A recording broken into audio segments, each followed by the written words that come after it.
Bismillah, assalamualaikum warahmatullahi wabarakatuh. Alhamdulillahirrahmanirrahim.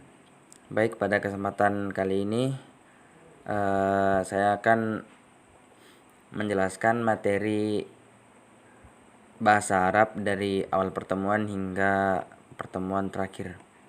Sebelumnya, perkenalkan, nama saya Cahyo Nugroho, Prodi MPI semester 1. Baik, kita masuk ke pelajaran yang pertama, pelajaran ke-1, yaitu pembagian kalimat. Kalimat itu dibagi menjadi 3. Yang pertama isim, kemudian fiil, dan huruf. Oke, kita bahas yang pertama, yaitu isim.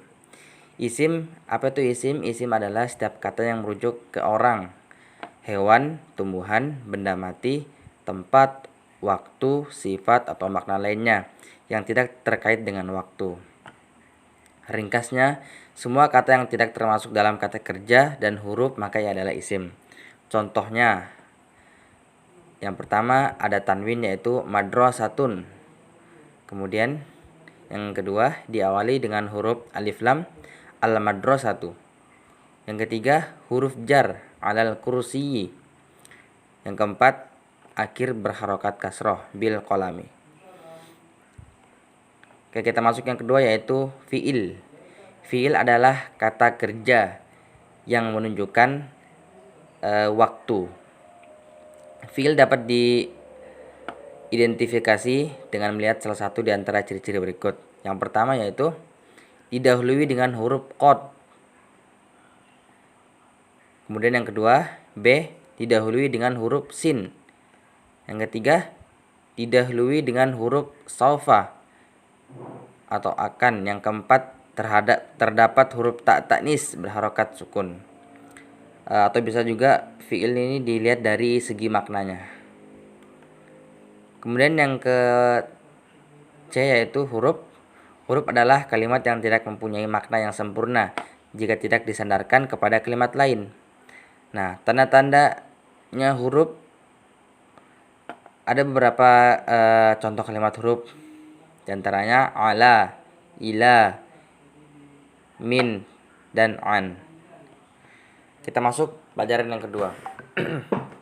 Pembagian isim.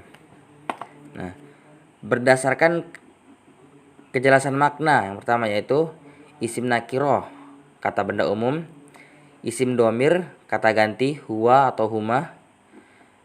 Isim isyarah, kata petunjuk, haza, hazani, atau hazihi, zalika. Nah, kemudian yang keempat yaitu isim mausul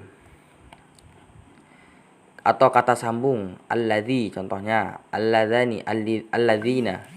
Nah, kemudian yang kelima yaitu isim a'lam atau nama tertentu, contohnya Ahmad. Lanjut, B, berdasarkan pembagian isim berdasarkan bilangannya. Yang pertama yaitu isim mufrad yang menunjukkan arti tunggal baik pada muzakkar maupun muannas, contohnya Pak Guru, ustazun. Kalau bu guru, ustazatun.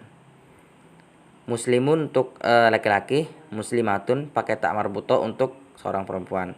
Yang kedua yaitu isim tasniyah adalah isim yang menunjukkan arti dua baik pada muzakkar maupun muannas, contohnya ustazani, dua orang guru atau dua orang laki-laki.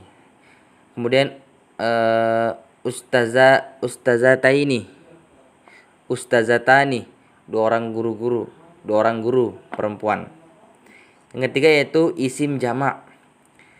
Isim jamak menunjukkan arti jamak baik pada muzakkar maupun muannas. Isim jamak berdasarkan keteraturan bentuknya terbagi menjadi dua, yaitu isim jamak taksir adalah isim jamak yang berubah dari bentuk mufradnya dengan perubahan yang tidak beraturan sehingga perlu dihafal. Contohnya buyutun, rumah-rumah, bentuk tunggalnya yaitu baitun. B, isim jamak salim adalah isim jamak yang berubah dari bentuk mufradnya dengan perubahan yang teratur sehingga ada dua macam isim jamak salim. Yang pertama, jamak muzakkar salim. Isim jamak salim yang menunjukkan arti laki-laki.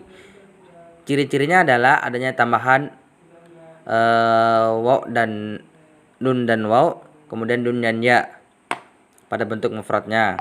Contohnya muslimina, muslimuna, orang-orang Islam laki-laki. Ini lebih dari satu ya orangnya, muslimina. Kemudian yaitu yang kedua, isim jamak muannas salim. Isim jamak muannas salim menunjukkan arti perempuan. Ciri-cirinya adalah ada tambahan tak dan alif dan tak pada bentuk mufradnya. Contohnya muslimat,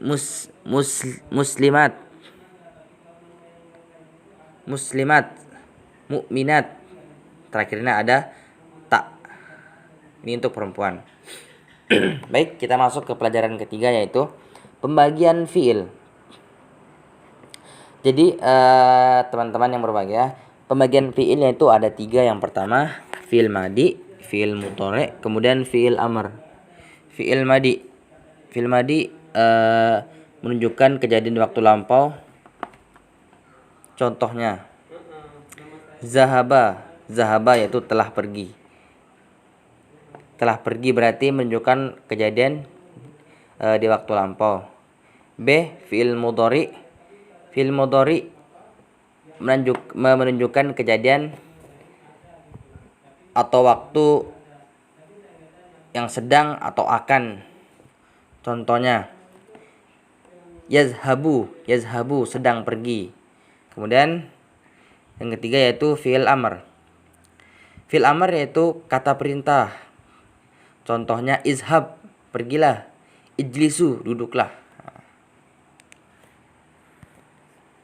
Baik teman-teman, kita lanjut ke pelajaran keempat yaitu mabni dan mu'rab. A. Isim mu'rab. Isim mu'rab adalah isim yang bisa berubah harokat akhirnya karena kemasukan amil.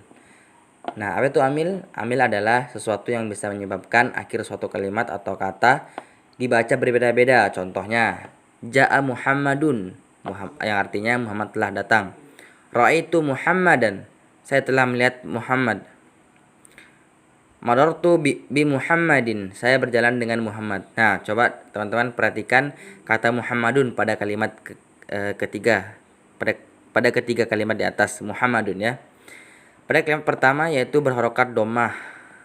Pada kalimat kedua berharokat fathah. Sedangkan pada kalimat ketiga berharokat kasroh. Nah, ini terjadi karena disebabkan oleh berbedanya amil yang masuk pada kata yang tersebut yaitu ra'aitu, ja'a dan marartu. Nah, apabila suatu isim mengalami perubahan pada bagian akhirnya ketika dimasuki oleh amil yang berbeda, maka isim tersebut dalam kategori isim mu'rab. Nah, yang kedua, isim mabni.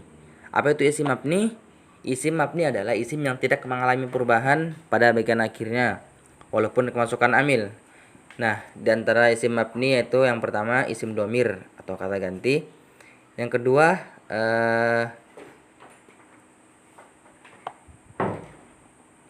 kedua isim isyarah, kata tunjuk. Yang ketiga isim mausul, kata hubung. Yang keempat isim syarat, isim yang memerlukan fiil syarat dan jawabnya. Yang kelima isim istifham atau kata tanya. Baik teman-teman, kita lanjut ke pelajaran yang kelima yaitu huruf jar. Nah, apa itu huruf jar?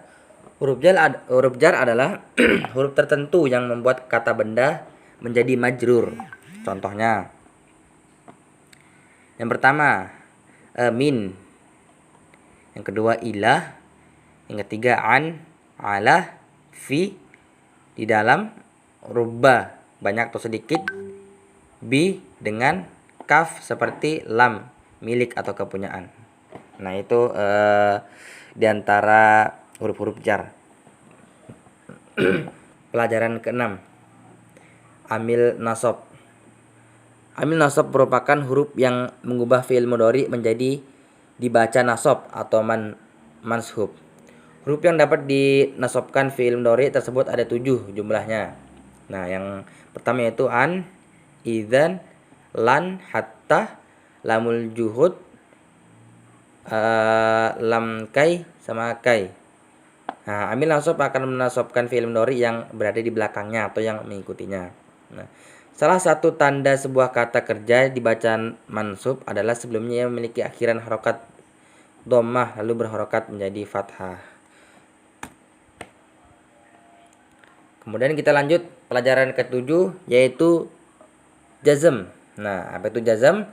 Huruf jazm merupakan amil yang berguna untuk menjazmkan fiil mudhari. Dengan kata lain, kata kerja atau fiil dibaca jazm apabila fiil tersebut kemasukan amil jawazim. Bentuk i'rab jazm ini ada yang berupa isim syarat, sehingga fiil yang dimasuki oleh huruf ini juga memiliki bentuk fiil syarat maupun jawab syarat. Nah, ada beberapa huruf jazm. Yang pertama yaitu in, yang artinya jika, lam tidak, lam ma belum, lam amr, lam perintah, atau yang terakhir yaitu lam nahyi atau lam larangan. Nah, baik teman-teman, itu saja dulu materi bahasa Arab yang dapat saya sampaikan. Kurang lebihnya mohon dimaafkan. Bila taufiq wal hidayah. Assalamualaikum warahmatullahi wabarakatuh.